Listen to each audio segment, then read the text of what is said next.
The 5 things that you should know about your employer 401k plan. I'm going to show you 5 pieces of information that will maximize your 401k strategy. Do me a favor before we get started. If you get anything or any value out of this video, the content that I'm sharing with you, go ahead and smash that like button and subscribe. Share it with someone who you believe can use this valuable information. In my most humble opinion, I believe the most underrated saving is actually the employer 401k. Some may disagree with me, but hear me out. Welcome to our discussion today about employer 401k investments. Today we'll dive into the ins and the outs of our 401k, employer matching, traditional Roth 401k, addressing double taxation, and also the most important question: how do we get our money out in retirement so we can actually have no taxes on our earnings and no taxes on our contributions? Stick around to the end. I'll be happy to share that tip. A significant advantage of the 401k is agency matching. Many employers offer matching contributions, meaning they will match a portion of your contribution up to a certain percentage of your salary. This is essentially free money for your retirement, and it is a feature that makes the 401k particularly attractive. And let's go through a couple of employers that actually match very well that you should be interested in. Or perhaps you already work for a company that matches very well. Drop a comment, share how much your employer is matching of your contribution. Let me list some companies that you may already recognize. Uber matches up to 10% of your contribution to your 401k. Visa, 10%. Apple, 6%. Walmart, 6%. But they'll match that after 1 year of employment. 3M, 5%. And the federal government match up to 5% of your contribution. So these are some of the great advantages that employers could actually allow employees to actually grow their retirement while working for those companies.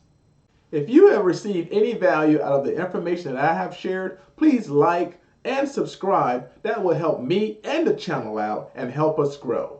Here is why I say employer matching is free money. Let's just take 2 people. You got John, who has a regular savings account, Bank of America Chase. He's 22 years old, contributing $100 a month until he reaches the ripe old age of 65 years old.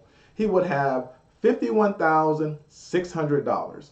You have Mary. She works for an employer. They have 100% matching up to 3%. She contributes the same amount of money, $100. The employer contributes $100. So she's now contributing $200 a month.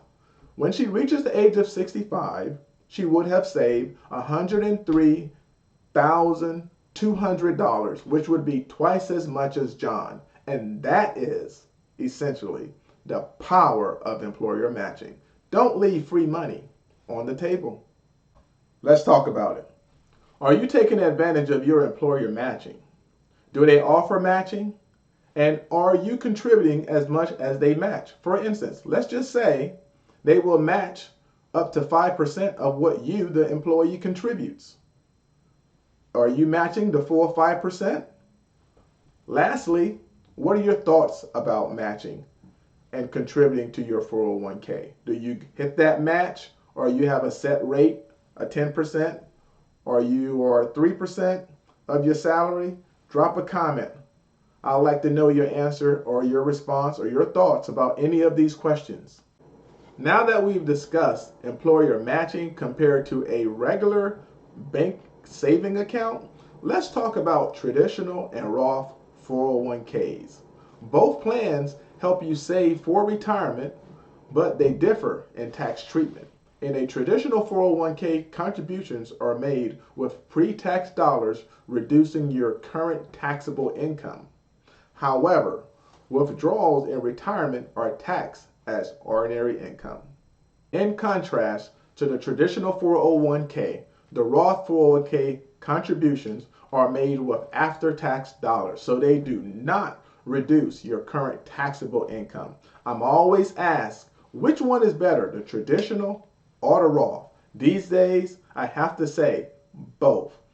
For example, if you're at a certain tax bracket and at the end of the year your earned income is about to go over a certain bracket that puts you in a higher bracket, you want to make sure you have that traditional so you can actually put more money in your 401k and get deferred and not go over that bracket. But if you're severely under, you're not at risk of going into a higher bracket, then you can contribute more money in your Roth for that year. So again, it put you in more control of your investment if you have both. If I had a nickel for every time someone tell me that Roth 401k is double taxation, I'm sure you probably have heard it as well. One concern with the Roth 401k is the fear of double taxation, paying taxes up front and later on the withdrawals. However, this is only a myth.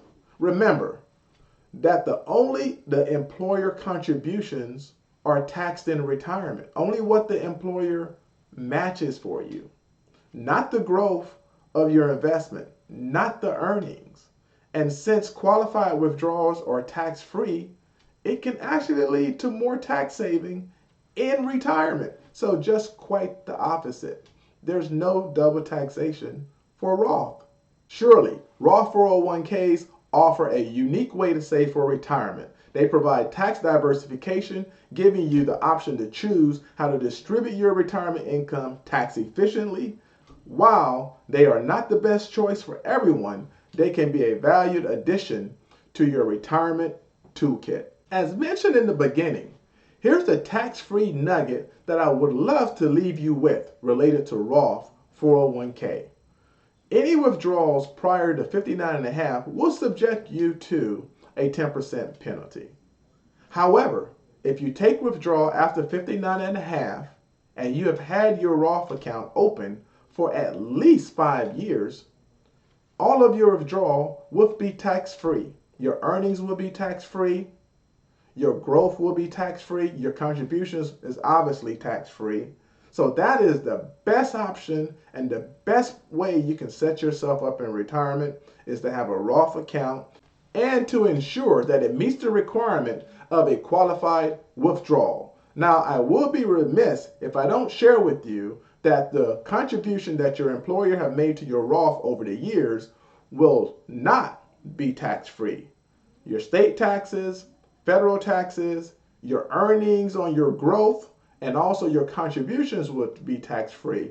However, the small portion that is related to your employer contributions will remain taxable in retirement. If you're hearing this, you must have stayed around to the end of the video. Please like and subscribe to help the channel out. I'd like to do more of this content in the future. Thank you.